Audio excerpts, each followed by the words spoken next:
اس میں تمہاری کوئی غلطی نہیں ہے وہ کر، لیکن اسما کہتی ہے میرا دل کرتا ہے میں یہاں سے دور کہیں بھاگ جاؤں، اپنے بیٹے کے ساتھ نئی زندگی کروں، لیکن عزیزہ خانم کہتی ہے تمہیں اسے سب کچھ بتانا ہوگا، ماضی کا کچھ بھی راز نہیں رہتا، تم مجھ سے بتاؤ کہ اس کا باپ بھی ایک ارسلان بے تھا اور کچھ بھی نہیں۔ دوسری طرف سلطانہ کو دکھایا جاتا ہے کہ ارسلان کی موت کے بعد بہت ہی زیادہ صدمے میں ہوتی ہے، گورنر کو بھی دکھایا جاتا ہے، یعنی کہ ارسلان بے حویلی میں اس وقت برا وقت چل رہا ہوتا ہے، سبھی لوگ صدمے سے بے حال ہوتے ہیں، گورنر کی حالت بھی بہت زیادہ بری ہوتی ہے۔ اتنے میں باہر سے گاڑی رکنے کی آواز آتی ہے، گورنر حویلی سے باہر نکلتی ہے تو دیکھتی ہے جی فرات، میران اور ریان وہاں پہ آئے ہوتے ہیں، فرات بھی وہیں پہ موجود ہوتا ہے، ہارون بھی وہیں پہ موجود ہوتے ہیں۔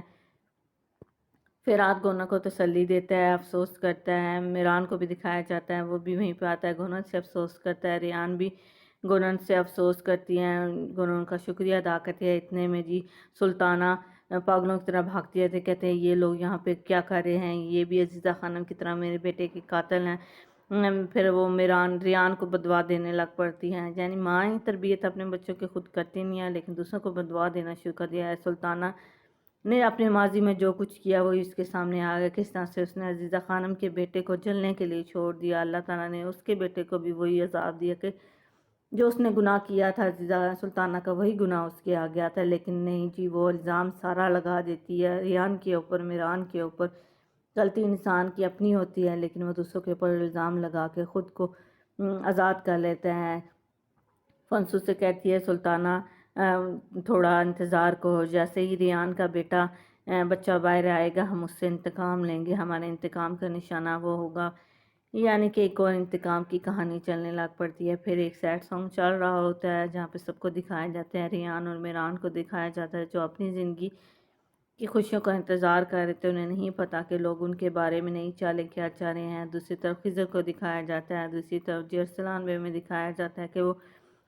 ارسلان کا جنازہ لے کے قبرستان کی طرف آتے ہیں، عزیزہ خانم فنسو سے سبھی وہیں پر غم سے نڈھال ہوتے ہیں اور قبرستان کی طرف چل رہے ہوتے ہیں۔ اس سین میں صرف گانا دکھایا جاتا ہے، سیڈ سانگ دکھایا جاتا ہے، ارسلان کو دفنا دیا جاتا ہے۔ سلطانہ کی حالت بہت زیادہ بری ہوتی ہے، جہان بھی وہیں موجود ہوتا ہے ہمیشہ کی طرح موقع سے فائدہ اٹھانے کے لیے۔ عزیزہ خانم کہتی ہے میں نے تمہاری حفاظت کرنے کی بہت کوشش کی لیکن میں تمہیں بچا نہ سکی، آخرکار تمہیں موت نے آ ہی دیا۔ دوسری طرف فنسو کہتی ہے اس کا الزام تمہارے سر پہ ہے، لیکن عزیزہ خانم کہتی ہے میری پوتے کی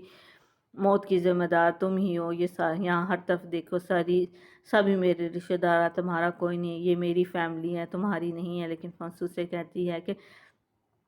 انتظار کرو، دیکھو میں تم سے اس چیز کا کیسے بدلہ لوں گی۔ دونوں ایک دوسرے کو دشمنوں کی طرح دیکھتے ہیں۔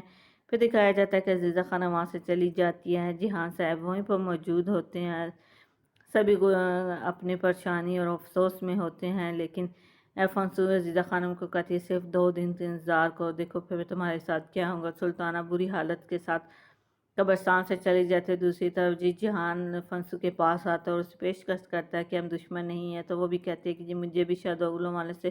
دشمنی کر کے کچھ بھی نہیں حاصل کرنا۔ وہ کہتے ہیں ہم لوگوں کی صرف ایک ہی دشمن ہے، وہ عزیزہ خانم، اور اس سے صرف ہم بدلہ لیں گے، بس کچھ ہی انتظار کرنا پڑے گا، اس کے علاوہ اور کچھ بھی نہیں ہوگا۔ فنسو اور جہان آپس میں مل جاتے ہیں، دیکھتے ہیں ہم ان دونوں کی دوستی کیا رنگ لے کے آتی ہے۔ دوسری طرف دکھایا جاتا ہے خضر ریان اور میران کے پاس آتا ہے تو ریان میران کو سمجھاتی ہے پلیز آج کچھ بھی پورا مت کرنا، وہ کہتا ہے بالکل ٹھیک ہے۔ ریان اپنے باپ کو ویلکم کرتی ہے، دوسری طرف گونن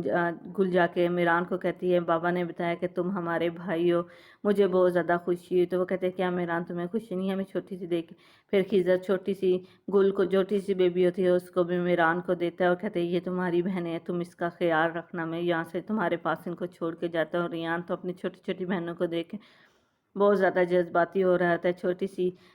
بیبی کو اس نے گود میں اٹھایا ہوتا ہے، اس سے لاڈ پیار کر رہتا ہے۔ گل بھی یہ سب کچھ سامنے سے دیکھ رہی ہوتی ہے، وہ کہتی ہے کیا تم چاہتی ہو، وہ کہتی ہے کچھ نہیں، وہ کہتی ہے کہ ہم کھیلیں، مل کے کھیلیں۔ میران جانے اپنی چھوٹی بہنوں کو دیکھ کے بہت زیادہ خوش ہوتا ہے، میران جو خود کو دنیا میں بالکل اکیلا سمجھتا تھا کہ اس دنیا میں کوئی بھی نہیں ہے، اللہ تعالیٰ نے اس کو ایک چھوٹی سی پیاری پیاری سی بہنیں دے دی ہیں، باپ دے دیا اور ایک خوبصورت سی بیوی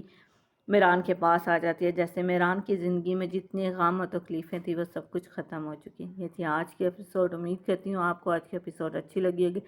اگر اچھی لگی ہو تو میری ویڈیو کو لائک کیجیے گا، چینل پہ نہیں تو چینل کو سبسکرائب کر کے اپنی محبت کا ثبوت ضرور دیجیے گا۔ Thanks for watching, bye bye.